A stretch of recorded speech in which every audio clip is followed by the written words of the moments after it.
Hey, what's up? So I thought I'd record this video. Um, it's in regard to why I decided to get a Switch 2. Many factors went into it. Mine are personal to my own. So take what you will at this. It's also going to be really low budget because I don't even have a PC. So I'm doing this old school. Even though my background is in TV production, I could do this legit, but you work with what you work with, right? So my situation is I live with my family. I actually live with my mom who has dementia and my sister who mentally is not always there.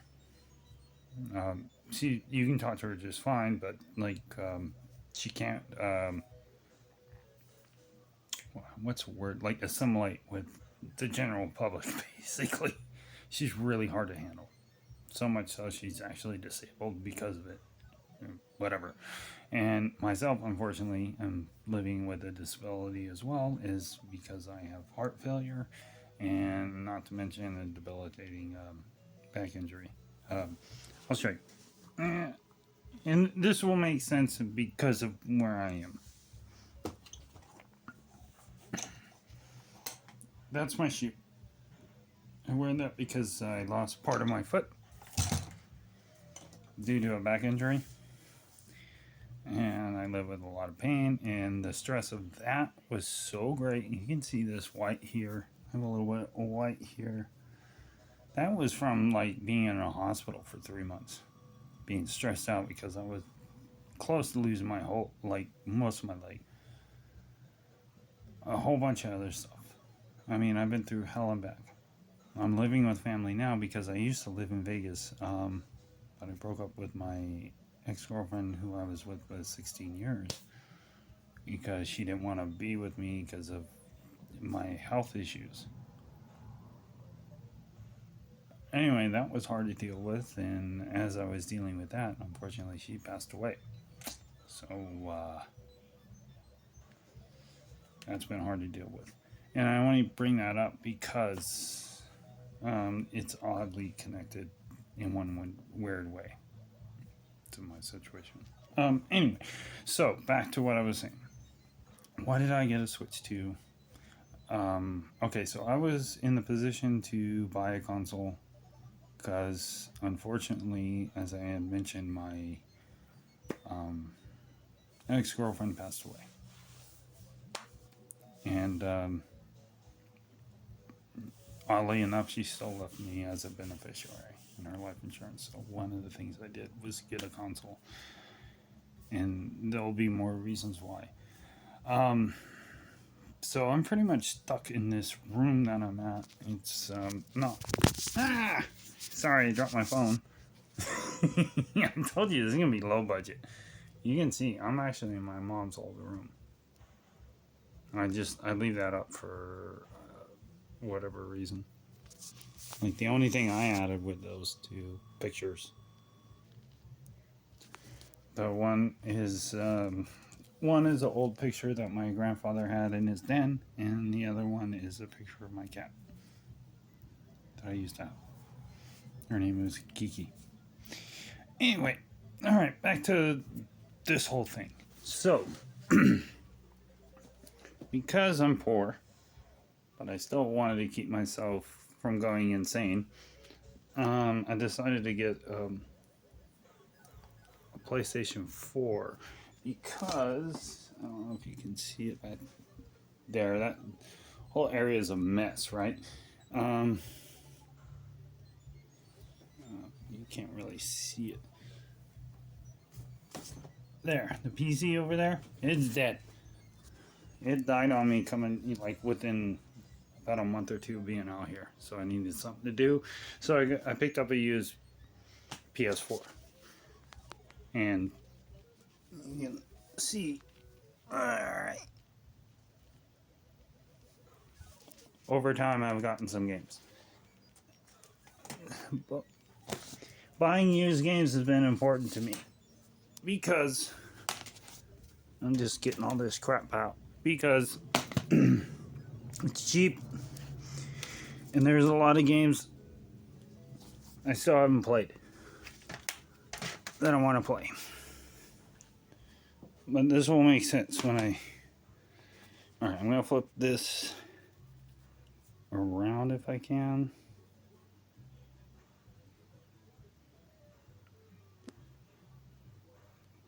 No, I can't. Okay, so I'm just going to turn my camera over. Alright, as you can see, I got a bunch of games. If you start to look through the games, they kind of have a theme in the way that they're dark. I have the Metro series, which is really good. This game, which is like Ninja Gaiden, only different, but it's a dark type game. Resident Evil 7, which is like a dark type of game. This is a World Rally. It's nothing great. Dark Souls 3, obviously dark theme. This is more arcadey, but fun. Dark themed. This is fun. Dark themed. It can be kind of on the depressive side. That one's okay. This game is hilarious. This is obviously heart-wrenching.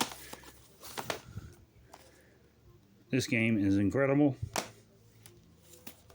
This game's awesome. Yeah. It's alright. It's a pretty good game. This experience was horrible though. One of the reasons why I decided to get a new console. Obviously goated. Yeah. Alright, so those are the experiences I've been doing. More of a dark, depressing themes throughout the games I'm playing, right? And probably not the best thing because of what I deal with. I mean, Red Dead Redemption, you have the issue of the whole story is about a dying man. I did relate to that because I only got about 5 years to live. So I get that. Same thing with the Cyberpunk, that whole story, that resonates a lot with me. The 2 endings I did do on the game, and I'll probably pick it up on the Switch at some point because it's different, is, and sorry, I look like fucking shit, I don't care.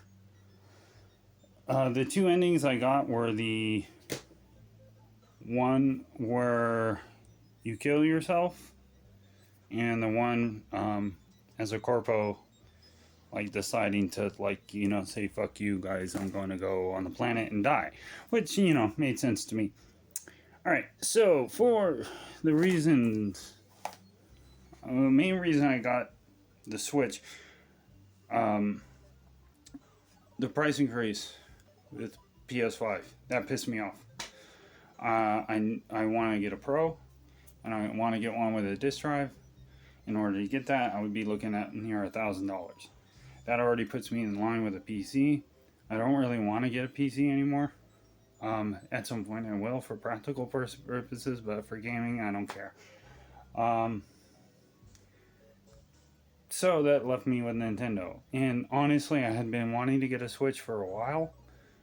And been wanting to play Nintendo games specifically, again, for a while.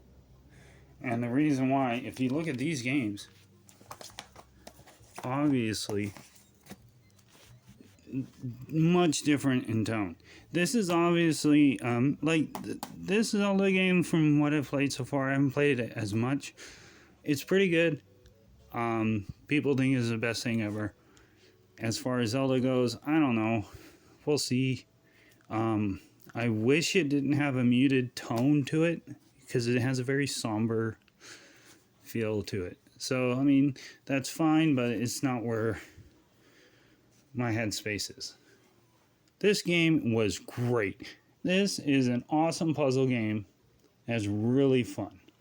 And all you do is just try and collect stars, like 3 per level. There's how many levels do I say on here? 70. Because there's also a secondary game on there. Like when you beat the first game, you play as Toadette. Just really fun, really refreshing gameplay. You just basically are restricted to a giant block, and you run around. You try and collect the stars. Like I said, there's 3 stars per level, but you can't attack. You can pick up items, like you can pick up vegetables and throw them at people if they're in the level, but for the most part, you can't jump at all. So you have to solve the puzzles. Like each level is a puzzle, and you basically have to solve it, collect the stars in order to progress. Really fun. This game's pretty good. I got this because this game has interested me for a while.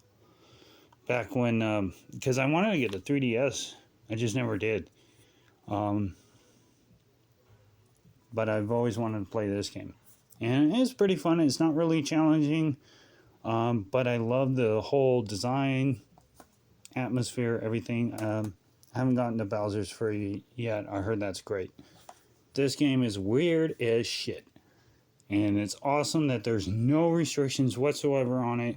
It does suck that you cannot share your creations with your people, your friends online. But if the trade-off is basically the game as is, I'll take it this way. So let's look at the system itself. Alright. So I just pulled it out of the dock. As you can see, it's, if you don't have a Switch one, it's much bigger. I'm not the first one to do a review, so these are metal, not plastic anymore. Joy-Cons come right off. They're magnetic and they hold really well. I mean, you can see it holds. There's a little bit of flex in it, but that's fine. That's a design aspect, because if it was more rigid, it would tend to break. So the menus are incredibly snappy compared to the PS4 and even like a PS5. I mean, the PS5 has the SSD drive, but this is really comparable. I think the game I have running right now is, yeah, it's Zelda. So I'll show you how fast this can load in. One of the reasons why I got this, and I want to go back to Nintendo in general, just how fast you can get into a game. Okay, so give me a sec. I gotta, do this. Hold on. Alright. So, I just basically confirmed that I'm using that controller. So we're loading into a game. You can see right there, if you played the original, especially the Wii, way faster. Alright, you're in there. No tutorials, no nothing, no bullshit. You have very little explanation. It does handhold you a bit. As you can see, there's a marker on my next objective. But game looks gorgeous. It runs at 60 frames versus 30 from where the original was. It's a really good game. But I love the responsiveness of the console. There's a home button. There you go. Go right back to the home. Hold on, and go right back out. And let me close this game. And let's go over to emulation. Now you have to pay extra online. It's $50 per year. Has a big deciding factor between that and PlayStation. $50 a year for online play. Like you can play your friends online and stuff like that.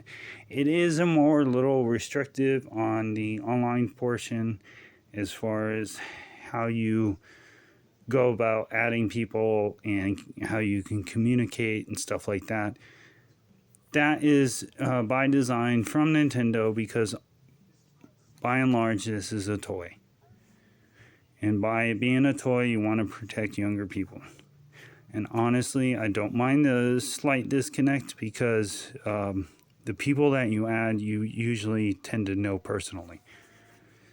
So let's jump into a game. Let's go into like Battletoads. Just starts right up. Emulation's really clean. If I went in here, I just don't want to put my phone down. You could select different filters. I have I believe this one that I have on here. Yeah, this one's a pixel perfect filter, so no CRT. I just, swap them back and forth depending on what I feel like. But even though it's not an OLED display, it still looks really good. Yeah.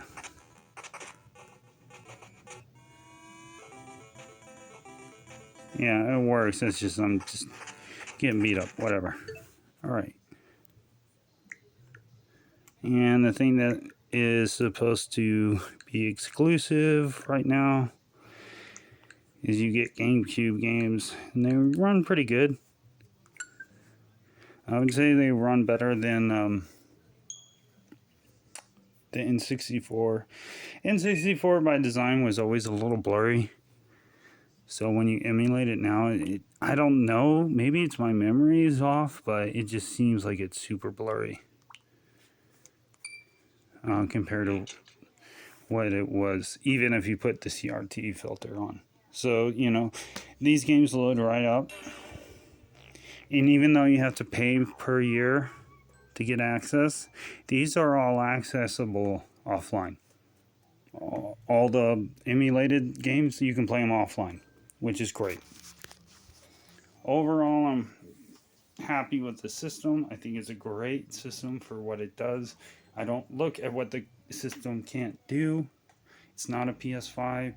I look at what it can do, and the amount of tech, the amount of things you're able to do with it is basically a culmination of everything Nintendo has done over their career, just boiled down into one small portable console. I think it's great. I think it's a good value for what you get. That's my personal opinion. Take it as you will. All right, see ya.